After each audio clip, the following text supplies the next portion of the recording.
మా గౌరవ కార్పొరేటర్లు ఈ సంవత్సరాల కాలంలో చిన్న పనుల కోసం దరఖాస్తు ఇచ్చిన 5 పైసల బిల్ల శాంక్షన్ కాలేదు.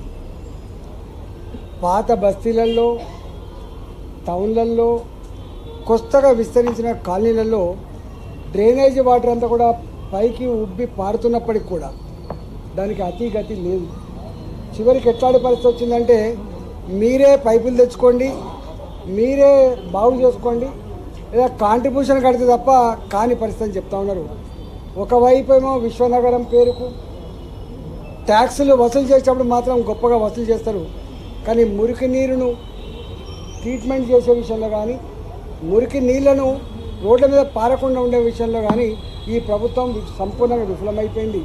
మేము చెప్పినాం, వర్షాకాలం వస్తూ ఉంది, జిహెచ్ఎంసీ మీరు కోఆర్డినేట్ చేసుకొని మురికి కాలువలలో, పైపు లైన్లలో పేరుకపోయినటువంటి మట్టినంతా తీయండి. ఎక్కడెక్కడైతే 5 సెంటీమీటర్లకు 8 సెంటీమీటర్ల వర్షానికే మొత్తం మునిగిపోతున్నాయో ఈ మునిగిపోకుండా ప్రికాషన్ మీరు తీసుకోండి. ఇంత టెక్నాలజీ వచ్చింది, అవసరమైతే మిషన్లు ప్రకృతి చేసుకోండి, మ్యాన్ పవర్ ప్రకృతి చేసుకోండి, ఇవాళ ఇండ్లు మునగకుండా చూసుకోండి అని చెప్పి వారికి చెప్పడం జరిగింది.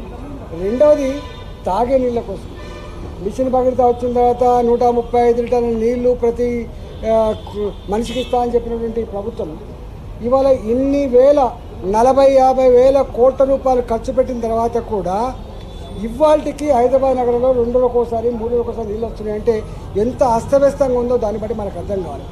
కొత్తగా విస్తరించే కాలనీలకు, కొత్తగా కట్టుకున్న అపార్ట్మెంట్లకు నీళ్ళ కనెక్షన్ ఇవ్వడానికి మా దగ్గర కెపాసిటీ లేదని, ఫండ్స్ లేవని, నీళ్ళు లేవని చెప్పే పరిస్థితి ఉన్నది. కట్టబడ్డ ట్యాంకులు కనెక్షన్ ఇవ్వలేదు, వేయబడ్డ పైప్ లైన్లకు కనెక్షన్ ఇవ్వలేదు, డబుల్ బెడ్రూమ్లకు అయితే అతిగతి లేదు. ఇవాళ శివారు ప్రాంతాల కాలనీవాసులు, అపార్ట్మెంట్లలో ఉండే ప్రజలు, బస్తీలలో ఉండే ప్రజలు ట్యాంకర్లతో నీళ్లు కొనుక్కునే దుస్థితి ఉంది. దీన్ని ఎప్పుడు రెక్టిఫై చేస్తారంటే వాళ్ళు మాకేదో ప్రణాళికలు, ఏదో 17,000 కోట్లు, ఫేజ్ 2లు, ఫేజ్ 3 గురించి మాట్లాడుతున్నారు తప్ప ఇప్పటికిప్పుడు ఈ సమస్య పరిష్కారానికి వాళ్ళ దగ్గర రూపాయి ఉన్నట్టు కానీ ప్రణాళిక ఉన్నట్టు తెలుస్తుంది. మేము ఒకటే చెప్పినాం, మీరు కనుక వచ్చే వర్షాకాలానికి వరదలు రాకుండా, ముంపు గురి కాకుండా ప్రికాషన్ తీసుకోండి, శాశ్వత పరిష్కారం చేయమని చెప్పి కోరినాం.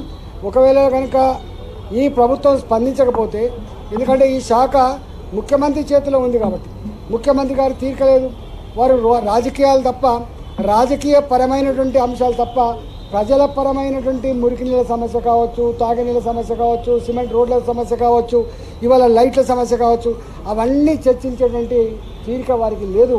నేను ఒకటే చెప్తా ఉన్నాం, ఇప్పటికైనా సంవత్సరాలు గడుపుతా ఉంది ప్రభుత్వం వచ్చి, ఇప్పటికైనా ప్రజలు బాధపడుతున్న సమస్యలు ఐడెంటిఫై చేయండి, పరిష్కరించే ప్రయత్నం చేయమని చెప్పారు. Sir, political comment PCC Mahesh Kumar గారు మీరు ఒక అలిగేషన్ చేశారు, దానికి సంబంధించి వాళ్ళకు గట్లాంటి బాధ్యత లేని, అవగాహన లేని వ్యక్తులు మాట్లాడితే స్పందించేంత చిన్నగా లేము మేము.